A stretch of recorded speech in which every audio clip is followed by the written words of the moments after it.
ദേവയാനി നയനേനെ പറ്റി പറയുന്നതൊക്കെ കേട്ടിട്ട് ജലജ വേഗം തന്നെ അബീനെ വിളിക്കുകയാണ്. എടാ എടാ പൊട്ട എന്തുണ്ടായത് ചോദിക്കും. അപ്പോൾ പറയും ഞാനതെടുത്തിട്ട് അവളുടെ ബാഗിലേക്ക് വെച്ചത് തന്നെയാണ്, പക്ഷേ ഇത് എന്തുണ്ടായെന്ന് എനിക്ക് മനസ്സിലായില്ല പറയും. അപ്പോൾ നീ കഴുതിയാണ് കഴുത, നിൻ്റെ മേൽ ഈ വെയിറ്റ് കെട്ടിയിട്ട് നടത്തിക്കുക, അതിനെ നിന്നെ കൊണ്ട് പറ്റുള്ളൂ എന്നൊക്കെ പറയും. അപ്പോൾ അമ്മ അന്ന് ഇവരുടെ അമ്മേനെ കളിയാക്കാൻ വേണ്ടിയിട്ട് അവരുടെ ബാഗിൽ സ്വർണം വെച്ചിട്ട് ആരോ അത് മാറ്റിയില്ലേ, അതുപോലെ ഇവിടെ ആരോ കളിച്ചിട്ടുണ്ട് അമ്മ, ഞാൻ വെച്ചത് തന്നെ എനിക്ക് ഉറപ്പാന്ന് പറയും. അപ്പോൾ എന്നിട്ട് ഫോൺ വയ്ക്കും കേട്ടോ. അതിനുശേഷം അബി ഇങ്ങനെ മനസ്സിൽ വിചാരിക്കും, ഓ ഈ പെണ്ണിന് സിക്സ്ത് സെൻസ് ഉണ്ട് തോന്നുന്നുണ്ട് ഈ നയനയ്ക്ക്, എൻ്റെ കാര്യം കട്ടപ്പുകയാവോ ഭഗവാനെ എന്നൊക്കെ അങ്ങനെ വിചാരിക്കും കേട്ടോ. ആ സമയത്ത് ആദർശ് അബിയുടെ റൂമിലേക്ക് വരികയാണ്.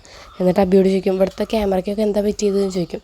അപ്പോൾ അബി എനിക്കറിയില്ല ഏട്ടാ എന്ത് പറ്റി, എന്തെന്നൊരു സംശയത്തിൽ നോക്കണ പോലെ പറയും.